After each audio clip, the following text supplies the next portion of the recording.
নমস্কার বন্ধুরা, আজ শ্রাবণ মাসের প্রথম সোমবার, তাই বাবা গোপেশ্বরের মাথায় জল ঢালার উদ্দেশ্যে দিনটি শুরু হলো। যেহেতু শরীরটা আমার খারাপ ছিল তাই আমি যেতে পারিনি, তাই আমার হাজবেন্ড বাড়িতে স্নান করে বাবা ছেলে দুজনের থালা রেডি করে জল ঢালতে যাওয়ার জন্য বেরিয়ে পড়লো।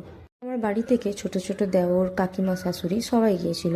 এখানে কাকিমাদের থালা সাজানোর পর্ব চলছে, কাকিমারাও বেরিয়ে যাবে নদীতে স্নান করার জন্য।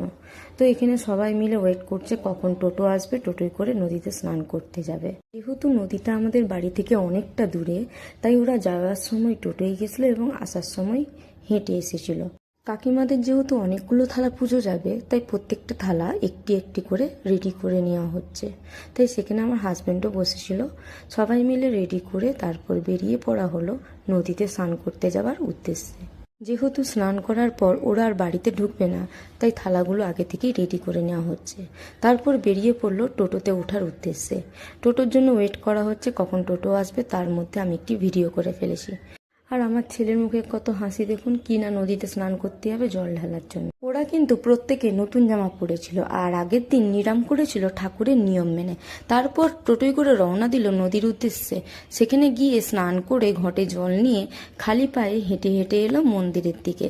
পুরো রাস্তাটি ওরা খালি পায়ে এসেছিল, সাথে কাকিমা ছিল বলে আর আমি গেলাম না। আমাদের বাড়িতে হাঁড়ি আলাদা হলেও আমরা সবাই মিলেমিশে থাকি। আমাদের কাছে খুঁড়তোতে জেঠতোতে বলে কিছু হয় না, সবাই নিজের। আর আমার যে ছোট ছোট দেওরগুলোকে দেখছেন, এই দেওরগুলোকে আমার সুখ দুঃখ সবই আপনারা দেখতে পাবেন, কারণ ওরা আমার সুখেও থাকে আমার দুঃখেও থাকে, সব কিছুতেই আমার পাশে থাকে। ওদের দিকে নিয়েই আমার আনন্দ, ওদের দিকে নিয়েই আমার দুঃখ। সবাই মিলে নদীতে আনন্দ করে স্নান করে এসে পৌঁছে গেল মন্দিরে জল ঢালার উদ্দেশ্যে। যেহেতু মন্দিরে জল ঢালার জন্য এখনো রেডি হয়নি, তাই ওরা বাইরে একটু রেস্ট করে নিচ্ছিল। সবাই মিলে একটু রেস্ট নেবার পর দাঁড়িয়ে পড়ল লাইনে।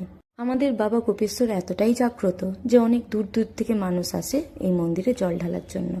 চারিদিক থেকে মানুষ আসে এই মন্দিরে বাবাকে মনস্কামনা জানানোর জন্য। আপনার যদি আমার কথা বিশ্বাস না হয়, আপনিও একবার মন থেকে কিছু চেয়ে দেখুন, অবশ্যই পাবেন। এই মন্দিরের ভিতরে রয়েছে বাবা গোপেশ্বরের মূর্তি, মা বিপত্তারিণী মায়ের মূর্তি এবং বজরংবলী বাবার মূর্তি। জল ঢালার পর্ব শেষ হওয়ার পর আমি বাড়িতে আমার ভোলেনাথকে জল ঢেলে পুজো করলাম। আমার ভোলেনাথের ডামরটা দেখুন কত সুন্দর না, এটা আমার ননদ তার ভাইপোকে গিফট করেছে। তারপর শুরু হলো দুপুরের ভুরি ভোজ। আজ যেহেতু নিরাম করেছিলাম লুচিটা ভাবছেন তো কালো কালো কি, ওগুলো জোয়ান। যাদের গ্যাস অ্যাসিডিটি এসব প্রবলেমগুলো আছে না, তারা এইভাবে খেয়ে দেখবেন, কোনো অসুবিধা হবে না।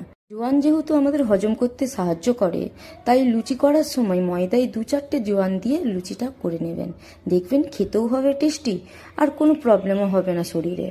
আমি এখানে লুচিগুলো ভেজে নিচ্ছি আর আমার ছেলে দেখুন কি সুন্দর শান্তশিষ্ট